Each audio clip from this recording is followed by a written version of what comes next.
사랑하는 성도 여러분, 이렇게 온라인으로 예배 드릴 수 있는 안타까운 상황입니다.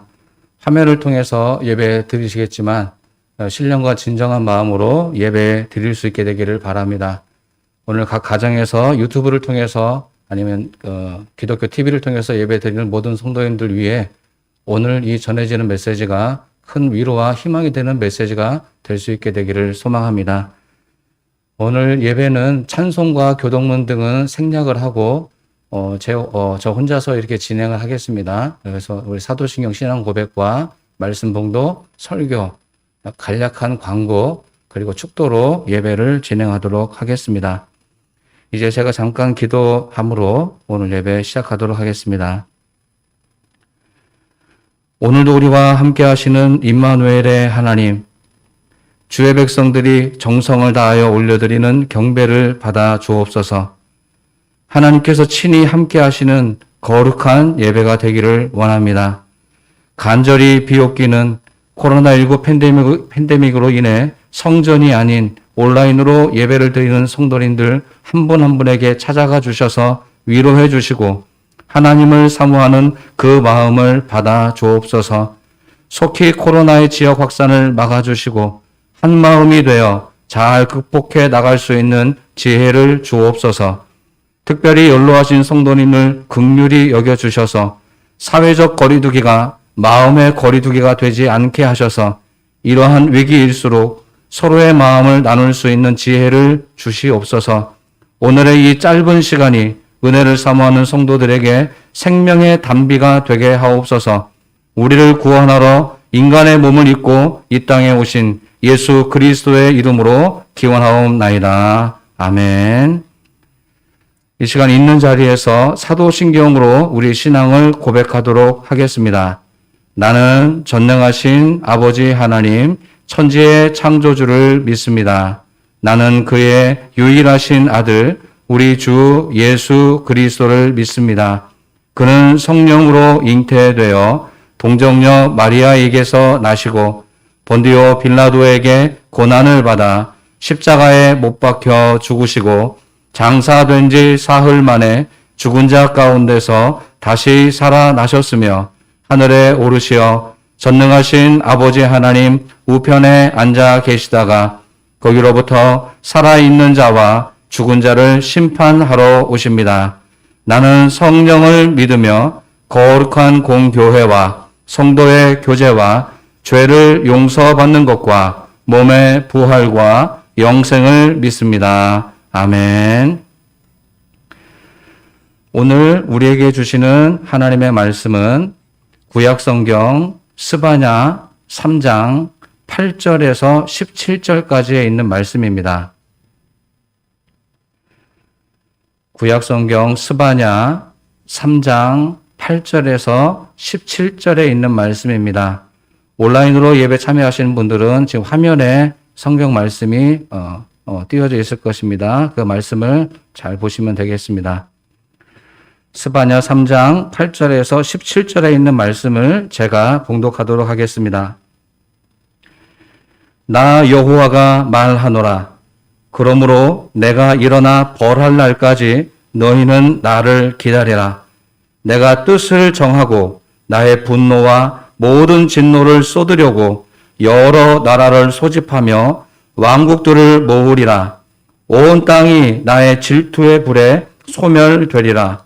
그때 내가 여러 백성의 입술을 깨끗하게 하여 그들이 다 여호와의 이름을 부르며 한 가지로 나를 섬기게 하리니 내게 구하는 백성들 곧 내가 흩은 자의 딸이 구스 강 건너편에서부터 예물을 가지고 와서 내게 비칠지라. 그날에 내가 내게 범죄한 모든 행위로 말미암아 수치를 당하지 아니할 것은 그때 내가 내 가운데서 교만하여 자랑하는 자들을 제거하여 내가 나의 성산에서 다시는 교만하지 않게 할 것임이라. 내가 곤고하고 가난한 백성을 내 가운데 남겨두리니 그들이 여호와의 이름을 의탁하여 보호를 받을지라. 이스라엘의 남은 자는 악을 행하지 아니하며 거짓을 말하지 아니하며 입에 거짓된 혀가 없으며 먹고 누울지라도 그들을 두렵게 할 자가 없으리라. 시온에 따라 노래할지어다. 이스라엘아 기쁘게 부를지어다. 예루살렘 따라 전심으로 기뻐하며 즐거워할지어다. 여호와가 내 형벌을 제거하였고 내 원수를 쫓아냈으며 이스라엘 왕 여호와가 내 가운데 계시니 내가 다시는 화를 당할까 두려워하지 아니할 것이라. 그날의 사람이 예루살렘에 이르기를 두려워하지 말라. 시온아 내 손을 늘어뜨리지 말라. 너의 하나님 여호와가 너의 가운데 계시니 그는 구원을 베푸실 전능자이시라. 그가 너로 말미암아 기쁨을 이기지 못하시며 너를 잠잠히 사랑하시며 너로 말미암아 즐거이 부르며 기뻐하시리라 하리라. 아멘. 기록된 하나님의 말씀입니다. 이 말씀에 의지해서 너희는 나를 기다리라 라는 제목으로 말씀 나누도록 하겠습니다. 먼저 이 코로나19 위기 속에서 성전이 아닌 가정에서 대면하는 모습이 아닌 비대면의 모습으로 예배 드리고 있는 성도 여러분 위에 하나님의 놀라운 은혜와 은총이 함께 하시기를 가득 기원합니다. 성탄절을 예배 드리지 못하고 축하하지 못하고 보내는 이런 안타까운 상황입니다. 그러나 2000년 전에 유대의 가난한 마을에 예수님이 오셨을 때 아무도 알아본 사람이 없습니다. 극소수의 몇 사람만이 예수의 나심을 축하드렸고 대규모적인 모임이 아니었어도 소규모로 3명 그리고 소수의 목자들만이 예수님을 축하했던 그 마음으로 오늘의 이 말씀을 잘 경청하여 들으시기 바랍니다. 2000년 전에 유대 땅 가나안 지역에 사랑으로 오시는 예수님, 그 예수님께서 오늘날 이 코로나19로 인해 모든 것이 멈추고 경직된 이 땅에도 사랑과 희망으로 다가와 주시기를 기대합니다. 사모님, 그 화면 나오게 눈을 눌러야죠. 그랬어요? 예수 그리스도의 탄생은 여러 가지 면에서 의미가 있습니다. 무엇보다도 하나님의 아들께서 당신의 자리를 버리시고 인간의 몸으로 오셨다는 데 큰 의미가 있습니다. 하나님이 인간의 육체를 입었다는 것은 상상할 수도 없는 아주 특별한 사건입니다. 하나님께서 인간의 몸으로 오시는 이 성탄절은 그만큼 하나님께서 이제는 우리와 더 가까워지셨다는 것을 보여주는 상징적인 의미라고 할 수 있을 것입니다. 이런 의미에서 하나님께서 우리와 함께 계신다. 이제 너희는 나를 기다리라. 이 두 마디의 외침이 오늘 이 예배에 참여하고 있는 성도 여러분의 고백이 될 수 있게 되기를 바랍니다. 오늘의 본문인 예언서의 저자인 스바냐는 그 이름의 뜻이 하나님께서 보호하신다라는 의미를 가지고 있는 뜻입니다. 이 하나님께서 보호하심을 로 이름을 지어진 이 스바냐가 오늘 본문을 통해 하나님의 날, 여호와의 날을 전하고 있습니다. 그런데 이 스바냐가 전하고 있는 여호와의 날은 두 가지의 독특한 의미를 가지고 있습니다. 먼저는 이 여호와의 날은 하나님의 법대로 살지 않은, 하나님의 말씀대로 살지 않은 사람들에게는 심판의 날이 되게 될 것이라고 하는 것입니다. 죄악에 빠져 있고 회개하지 않고 하나님의 말씀을 등한시 여기는 사람들에게는 하나님의 다가오심은 심판의 날이 될 것입니다. 그러나 이것으로 끝나지 않습니다. 이 어려운 상황 속에서 불법이 팽배하고 하나님이 아닌 다른 것이 주인 행사하고 있는 이때에도 하나님만을 섬기며 믿음을 지켜온 오늘 스바냐의 표현으로 한다면 남은 자들에게는 바로 희망과 소망의 날, 하나님을 만나는 새로운 희망의 날이 되게 될 것이라고 하는 것입니다. 하나님이 함께 하신다. 하나님이 우리에게로 다가오신다. 라고 하는 것은 잘못된 삶을 살고 있는 사람에게는 심판이지만 하나님의 뜻대로 신실하게 진실하게 삶을 살아가기를 희망하는 사람들에게는 더없이 소망과 희망이 되는 날이라고 할 수 있을 것입니다. 스바냐는 무엇보다도 신앙을 끝까지 신실하게 지키고 남아있는 자들에게 선포하고 있습니다. 마지막 오늘 읽어드린 본문 17절의 말씀이 바로 그 말씀입니다. 너희 하나님 여호와가 너의 가운데에 계신다. 그분이 너를 사랑하고 있고 너로 인하여 기뻐하고 계신다. 하나님이 다가와서 신실한 남아있는 사람에게 주시는 희망의 메시지는 바로 이것입니다. 너희들 가운데 있다. 너를 사랑하고 계신다. 너로 인하여 기뻐하고 계신다. 이것이 바로 하나님께서 우리에게 다가오셔서 전해주시는 메시지인 것입니다. 스바냐가 오늘의 이 예언을 했던 시기는 죄악이 상식적으로 그냥 범해지는, 일상적으로 범해지는 그런 시대였습니다. 예배당, 성전도 있었고, 말씀을 가르치는 사람도 있었지만, 성전 중심도 아니고, 말씀대로가 아닌 각기 제 길로, 제 마음대로 삶을 살던 시대였습니다. 하나님이 아닌 우상을 섬기는데 예사롭게 여기던 시기였습니다. 진리는 왜곡되었고, 진실이 아닌 화려한 외형과 결과에만 사람들이 환호하던 그런 시대였습니다. 그런데 이때에도 모든 것이 황폐해지고 무너진 것 같은 그런 상황 속에서도 신실함을 잊지 않고 지켜나가고 있던 소수의 무리들이 있었다고 하는 것입니다. 스바냐는 바로 이런 소수의 남아있는 자들에게 예언의 말씀을 이어가고 있는 것입니다. 12절, 13절에 있는 말씀을 약간 요약하면 이렇습니다. 내가 곤고하고 가난한 백성들을 내 가운데에 남겨두었다. 그 남은 자들은 악을 행하지 않았고 거짓을 말하지 않았고 두려움 속에 빠져들지 않았던 사람들이다. 아무것도 안 보이고 진리가 없어 보이는 그런 속에서도 남은 자가 있었습니다.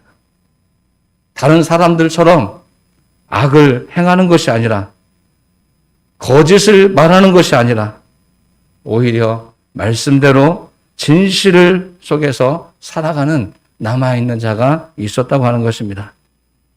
이들은 소수이기 때문에 외롭습니다. 괴롭습니다. 알아주는 사람이 없습니다. 의기소침할 수밖에 없습니다. 바로 그때 오늘 스바냐는 외치고 있는 것입니다. 하나님이 함께 계신다. 너의 늘어진 팔을 늘어뜨리지 말라. 그렇습니다. 남은 자들은 오늘의 이 메시지를 통해 희망을 보게 됩니다. 악인들로 하여금 박해를 받아오고 있고 하나님께서 눈에 보이지 않는 시대인 것 같지만 그래서 우리의 두 어깨와 두 팔이 축 처져 있는 것 같아 보이지만 예언자는 오늘 그 남아있는 자들에게 소망의 메시지를 던지고 있는 것입니다. 힘없이 늘어뜨린 너의 팔을 그대로 두지 말고 이제는 너의 손을 하늘을 향해 들으라고 하는 메시지인 것입니다. 예수님께서 오신다고 하는 것은 남아있는 사람들에게 하나의 메시지가 됩니다. 하나님께서 너와 함께하고 있다. 예수님의 탄생은 신실하게 신앙을 지켜가는 소수이지만 그래서 여러 가지 어려움도 만나지만 하나님께서 여전히 이 소수와 함께하고 있다는 사실을 보여주는 임마누엘의 소식인 것입니다. 저희는 성탄절을 기념하여 예배 드리지 못했습니다. 만나지도 못했습니다. 신앙을 고백하지도 못했습니다. 그러나 안 한 것이 아닙니다. 우리는 각자의 상황과 여건 속에서 하나님을 예배하고 하나님을 찬양하고 하나님께 우리의 가진 옥합을 깨뜨려 드리게 되는 날이 되게 될 줄로 믿습니다. 남은 자가 누구이겠습니까? 저는 이 말씀을, 이 남은 자를 이렇게 해석해 보았습니다. 그럼에도 불구하고 나는 하나님을 선택하겠습니다. 라고 고백하는 사람입니다. 꿋꿋하게 사명을 잘 감당하는 사람입니다. 사명을 감당하고 싶지만 외형적인 상황과 여건이 힘들고 그럴 수 없는 상황에 빠져 있음에도 불구하고 나는 하나님을 선택합니다. 하나님의 방식대로 살겠습니다. 하나님의 말씀을 이 땅에 심기는 좋은 밭이 되겠습니다. 라고 고백하고 그렇게 고백한 대로 삶을 살아가는 사람이야말로 남은 자라고 할 수 있을 것입니다. 하나님을 생각만 해도 기쁨을 이기지 못하겠고 하나님을 향해 두 손을 높이 들 수 있는 사람, 바로 그 사람이 남은 자로 이 땅을 살아가는 사람들일 것입니다. 곁눈질만 하면 보이는 것들이 많습니다. 여기저기 하나님의 뜻이 있다고 말하는 사람들이 많습니다. 그러나 하나님은 그렇게 화려한 곳에 계시는 것이 아니라 오히려 골방에서 은밀한 중에 행하는 곳에 하나님이 함께하고 계십니다. 오늘 이 조용하게 사회적 거리두기를 하고 있는 이때 우리는 조용히 자기 자신을 성찰하며 나는 이 코로나19 위기 속에서 하나님을 선택하며 하나님의 말씀대로 진실되게 성실하게 남은 자로 살아갈 수 있을 것인가를 생각해 보시기 바랍니다. 하나님은 오늘 이 시간도 우리의 팔을 들기를 원하십니다. 하나님께서 끌어안아 주시고 우리를 받아주는 것처럼 오늘 우리도 우리의 손을 늘어뜨리지 않고 하나님을 향해 이웃을 향해 한 걸음 더 나가기를 원하시고 있는 것입니다. 만일 우리가 하나님의 남은 자로서 삶을 살아가고 있다면 예수님이 이 땅에 오심은 심판이 아닌 희망의 메시지일 것입니다.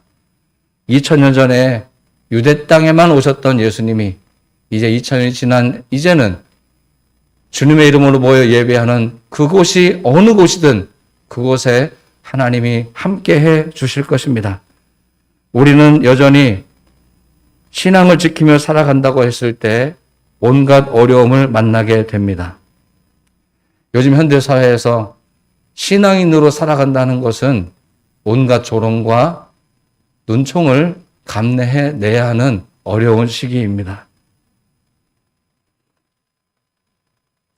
이럴 때 어깨가 축 처지고 당당하게 서기가 어려운 시대이지만 이럴 때일수록 이 스바냐 예언자의 메시지에 귀를 기울이시고 우리를 보시며 기뻐하실 주님을 상상하며 매일매일 삶 속에서 승리의 노래를 부를 수 있게 되기를 소망합니다. 하나님은 오늘도 우리에게 하나님이 기쁨을 이기지 못하시는 그 기쁨으로 우리를 여전히 바라보고 계신다고 믿으시기 바랍니다.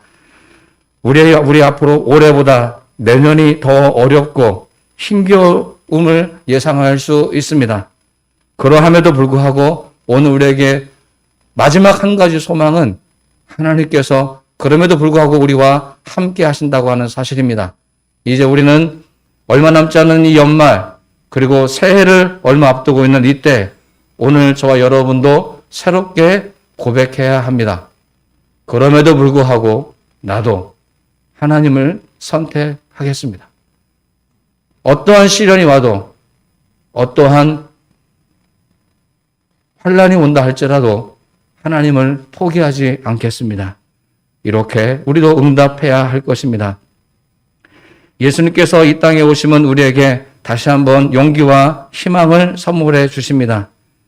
우리를 절망하게 하는 모든 것들로부터 우리를 자유롭게 할 것이고 우리를 새롭고 활기찬 삶으로 다시 힘차게 걸어가게 만들어 주실 것입니다. 사랑하는 성도 여러분, 이제 우리는 다수의 사람이 아닌 소수의 남은 자로서의 삶을 살아가기를 결단하시기 바랍니다.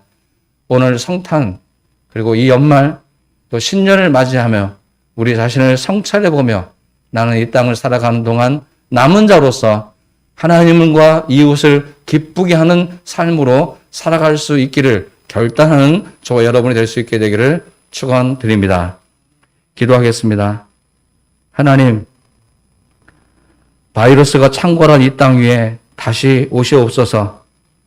이 위기 속에서도 하나님을 찾는 남은 자들을 허락해 주셨음에 감사드립니다. 대부분의 사람들이 코로나의 위기로 원망하고 불평하고 있을 때 오히려 하나님으로 말미암아 기쁨을 이기지 못하는 남은 자로 살아가게 하옵소서. 두려움을 극복하고 늘어져 있는 우리의 손을 하늘을 향하여 들며 감사함으로 기도하며 새 힘을 얻게 하옵소서. 그래서 다음 주에 맞는 새해에는 환경을 탓하지 않고 새 부대가 되어서 주님의 은혜를 가득 담아낼 수 있는 깨끗한 그릇이 되게 하옵소서. 예수님의 이름으로 기도드립니다. 아멘. 한 두 가지만 간략하게 광고 드리도록 하겠습니다. 지금 전국적으로 강력한 사회적 거리두기를 두고 있어서 또 오늘 오후에 또 3단계 격상을 놓고 방역당국에서 상의한다고 합니다. 현재까지는 다음 주일까지로 되어 있지만 언제까지 온라인 예배로 드리게 될지는 알지 못하겠습니다. 그러나 정부가 방역 지침에 따라 허락하는 한도 내에서 저희들은 온전히 예배 드리도록 하겠습니다. 감사한 것은 그래도 저희들이 이렇게 온라인으로 예배할 수 있는 준비가 기본적인 준비가 되어 있어서 감사합니다. 오늘 온라인이지만 작은 화면이지만 이 화면을 통해서 예배하시고 반복해서 말씀을 들으시면서 은혜를 잊지 않는 삶을 사실 수 있게 되길 바랍니다. 모여서 드린 예배는 허락되지 않지만 주중에 개인적으로 마스크를 쓰고 오셔서 교회에 오셔서 기도하는 것은 허락될 것 같습니다. 언제든지 오전 9시부터 오후 6시까지 교회 문은 열어놓도록 하겠습니다. 하루 종일 잔잔한 음악과 고요함 속에서 기도하기를 희망하시는 분은 어느 때든지 개인적으로 오셔서 성전에서 잠시나마 기도하시고 또 은혜 회복하고 돌아가실 수 있게 되기를 바랍니다. 오늘도 그리고 이번 한 주간도 하나님께서 우리와 함께 하신다라는 이 믿음으로 승리하시게 되기를 바랍니다. 자, 축도로 오늘의 이 온라인 예배를 마치도록 하겠습니다. 지금은 우리 주 예수 그리스도의 은혜와 하나님 아버지의 사랑하심과 성령 하나님의 함께 하시는 귀한 은혜가 오늘도 성전이 아닌 삶의 처소에서 온라인으로 예배하고 있는 우리 사랑하는 성도님들 한 분 한 분의 머리 위에와 또 이 코로나19로 인해 온 열방이 힘겨워하고 있는 이때 극복하기 위해서 수고하고 헌신하고 있는 방역당국을 비롯한 숨어있는 일꾼들 그리고 신실하게 깨어 기도하고 있는 남아있는 모든 믿음의 사람들 위해 지금부터 영원토록 함께하여 주시기를 간절히 축원하옵나이다.